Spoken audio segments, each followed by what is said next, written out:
edition of the Go-To Biz Pro Facebook Peers, Pros, and Resources. We're really excited today to have with us Mayor Eileen Weir, and she's going to talk to us about the difference between PR and marketing.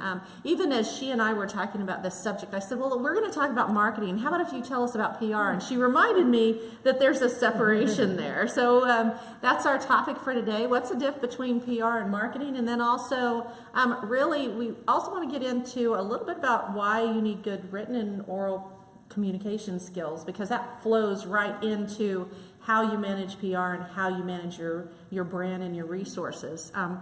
Thank you to the audience that's out there. We are on Facebook Live, and you can watch either with us live or at the leisure at your own leisure. And we started this series because there's a whole bunch of good resources out there in the Kansas City area, but for businesses it can get overwhelming at times. Right, yeah. So we wanted to introduce some of the terrific resources we have here that we use at the Innovation Center that we have here in the community. So thanks for being with us today. I'm happy to be here. Yeah, it's fun to talk about really what was my original profession before becoming a politician, being elected to the City Council in Independence, and then being elected mayor. My business was in public relations.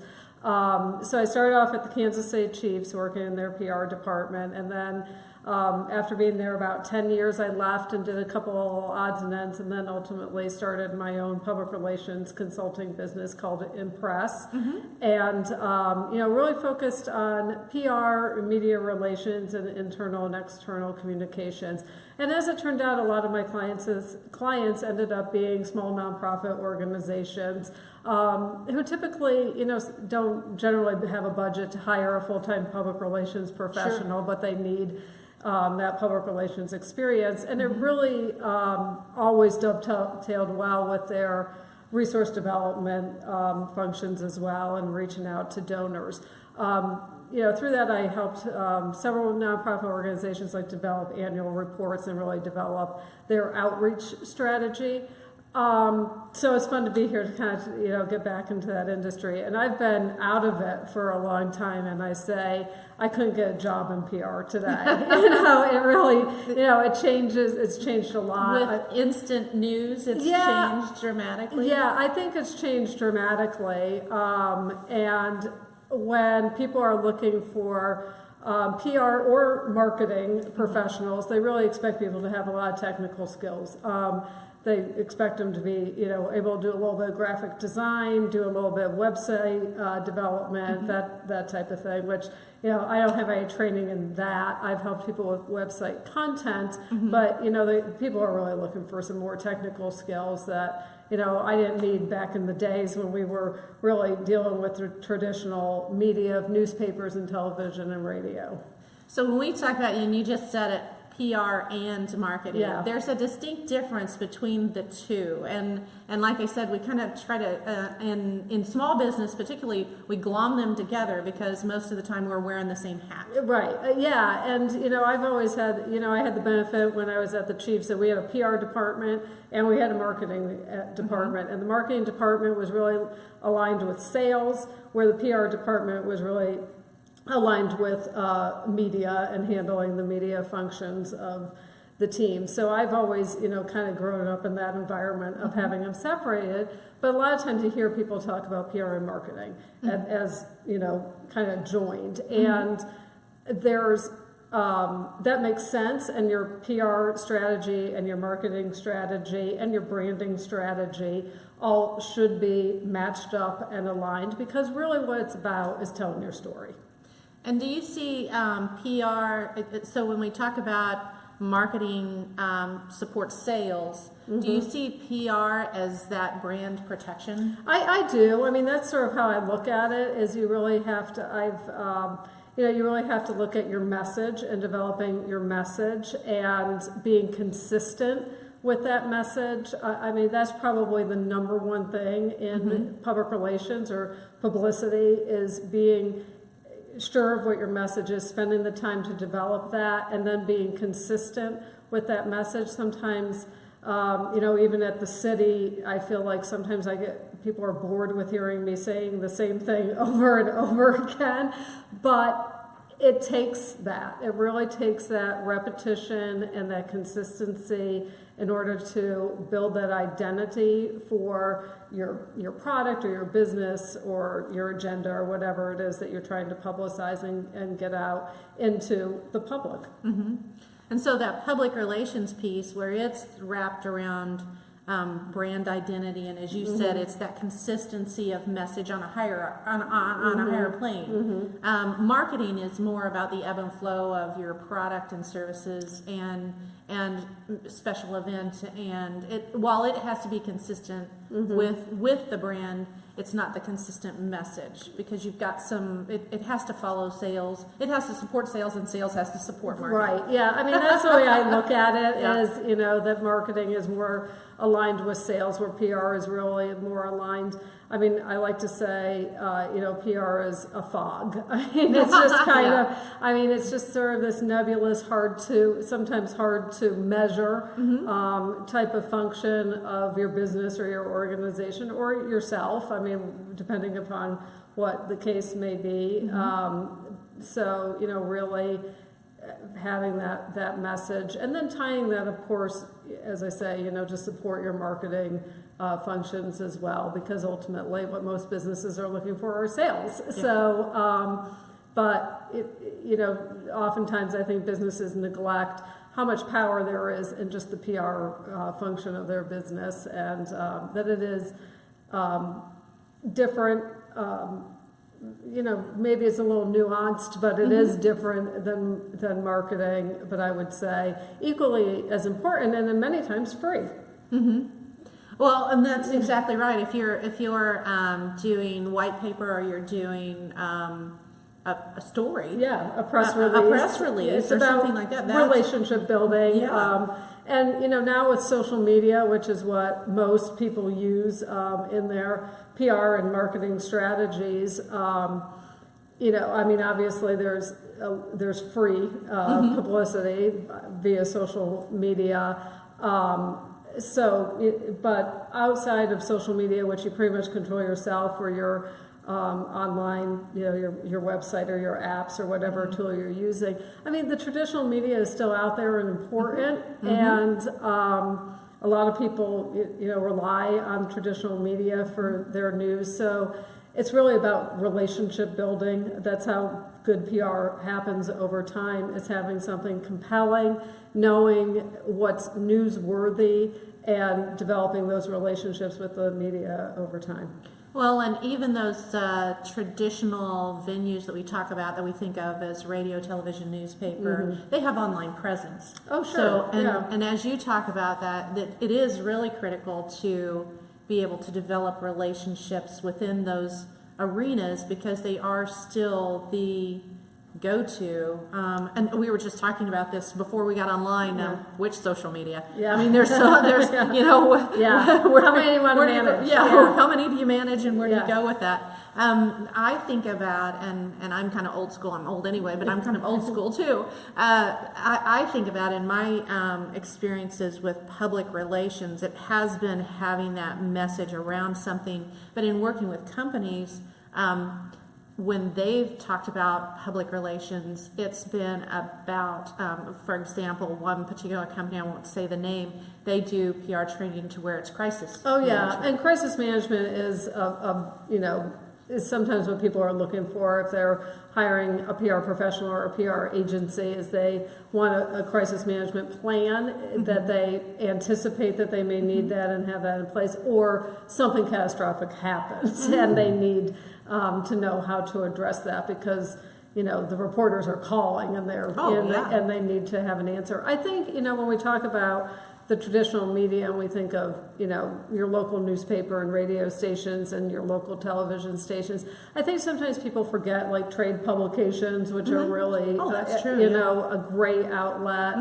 if you have a business or a product or a personality that kind of holds a particular spot. So really researching those as well, and you know, kind of knowing your audience and everybody wants to be on the front page of, the New York Times or, the Wall Street Journal, yeah, Business Journal, exactly. Like that. But, there's a lot to be gained, and that's where, having really strong, solid communication skills is really essential to make yourself stand out and really start developing your sense of what is newsworthy or what's something that the media would be interested in picking up, because they want to sell their product too, so they have they're looking for content.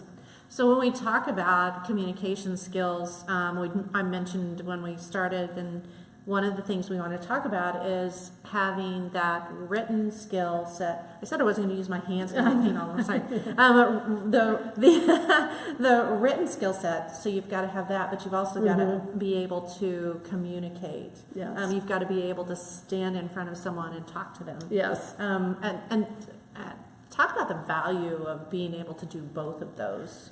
So when I was at the Chiefs, it had the benefit of we didn't have to go find people who are interested in talking about what we were doing. That's for sure. I mean, so we kind of had a brand. Yeah, we had a pretty solid brand, and we had a lot of people who were interested in reporting the news about the team. So we, that's a whole different angle.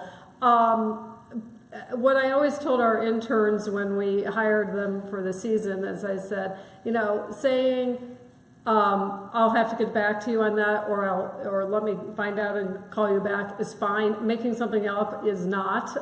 You can't wing it. You have to be prepared. You have to know what you're saying, and you have to stick to your message. And I think that's probably the thing that sometimes gets difficult if people are in an interview situation where they're being led by the reporter down a pathway that they're not prepared for, or they don't want to go. It's okay to go back into message. I mean, it's okay to stick to your message and direct that conversation back to where you want it to go without being, evasive or whatever, depending upon the situation.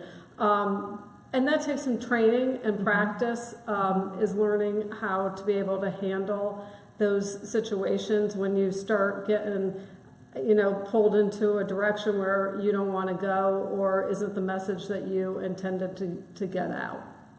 I read a book, and it's called Towel Snapping Press, and it's about George W. Bush and his time with the Texas baseball team, being the PR manager there. And that's the biggest thing, that it was stay on task, stay on message. So even when he was president, the media would, and it was written from a media perspective, they would get frustrated with him because he would just repeat over and over and over the same thing. And they wanted more. They wanted more. Well, I think that, President Bush, when he was in office, was very good with the media. I mean, you could tell that he, most people who rise to that level have a little experience. Politics have a little experience, but he was very, very good, and he was always, he was very punctual. That was, sort of one of his hallmarks. Kept on message.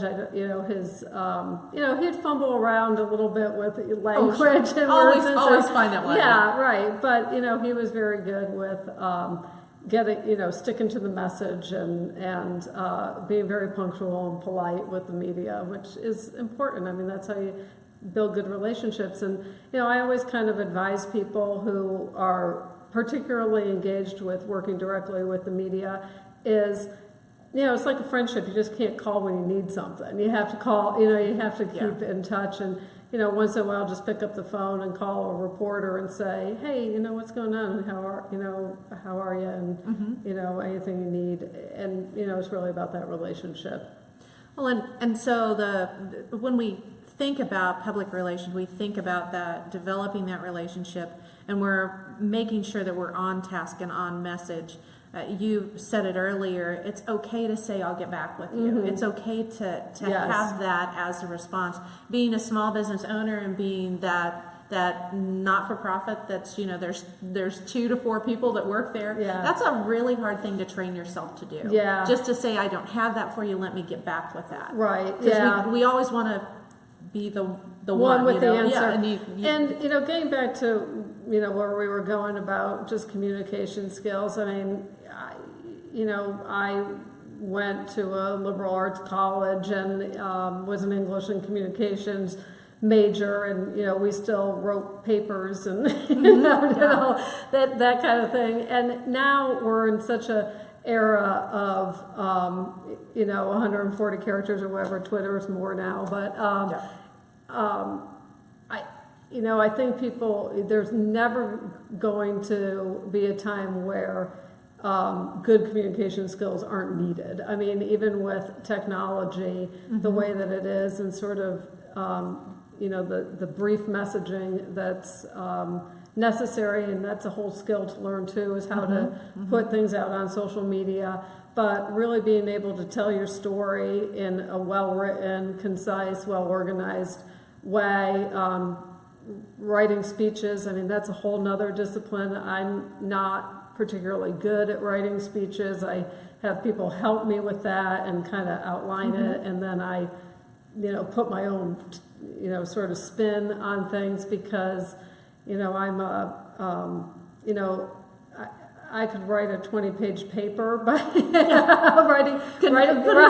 putting it in this format. Writing a speech is hard for me, difficult for me to kind of consolidate my ideas in that kind of way. So all of that is really helpful when you go out and present yourself, whether that's to an investor, whether it's to a media source, whether it's to your peer groups at a conference, whatever that opportunity might be, teaching a class. I mean, those are all really important things to develop. And, we see sort of education and society get away from maybe some of those really traditional communication skills that, we all learned when we were in school, and they're still very, very important, and I know, and we all do, it's something employers are looking for.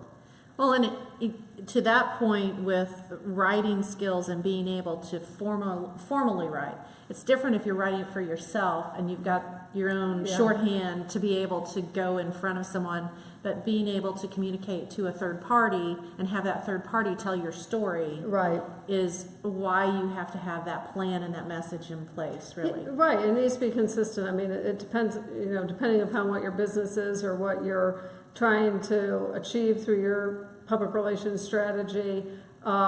It's your pitch. I mean, that's basically, what we're talking about is what do you want to say, what do you want people to remember, and how you're going to make that impactful. And it's not sales. You're not selling them. That's right. it. You're not selling them as you're doing that. Yeah. Do you have any? And so we haven't really talked about this. So I apologize. I'm going to ask you. Do you have any tips for people as they get in front of a microphone or they get in front of a television, a camera? Because with the good thing about social media, we're all used to Facebook. And we're all used to Facebook Live, so it makes it a little easier. But there have been so many instances where I've had businesses and small businesses that do that, and then they just kind of stop. Yeah, I don't know. It's hard to get used to being comfortable with it until you've done it for a while. You get better, like anything, you get better at it. So practice, maybe? Practice in front of the mirror if you have to. Yep. Trust the people behind the camera. I mean, that's what I always kind of think is, it's their job to make you look good and sound good. So, unless it's Facebook Live, unless it's live, there's and then no edits. There's no edits, but it's always best just to be yourself. As painful as it is, go back and watch it and see how it makes you feel. If you think you did, you should just say, "Oh my gosh, that was terrible."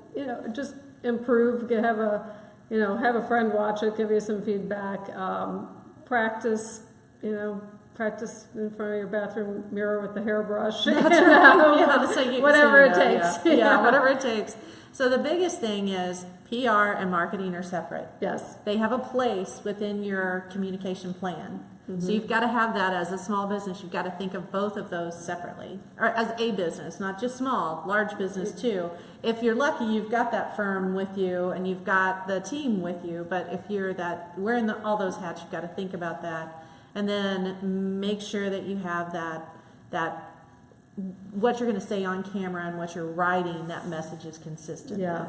Yeah. That's what I would say is probably the most important thing, is really take your time developing that before you launch it. You might not need your PR right away, like you do your marketing to get your product out there and start making sales, but you got to have that plan in place so you're ready for it when the opportunity comes. And you know, one thing I like consistently, we've said plan, plan, plan. One of the things that kind of fell by the wayside is planning, especially in startup. It's like, it's organic, it'll grow, it'll be okay. You know, no, if you're going in front of investors, if you're going to go in front of anybody, you better have a business plan, because you've got to know where you're going, but you also have to think about your message. And if you've done it properly, all of that can live and breathe and work to your benefit. Well, that's the exciting thing about startups, is that they, you know, it's always fun to see ones that kind of, you know, get off the runway and all of a sudden, you know, they're like, oh my gosh, this is, you know, going faster and further than I thought, and they're not quite ready for it. But that's why I'm going to give a little plug for the Innovation Center. That's why a place like this is great, because you can help people who didn't realize they should have been planning for that, and you know, kind of get them caught up to speed and give them the tools that they need when they need them. No, that's right. Well, thank you for joining us today. I it's a really pleasure. appreciate it. This goes very quickly, Yeah, and we appreciate the audience that joins us. Join us again on May 2nd at 2:30. We're going to be talking to Jenny Miller with KC SourceLink.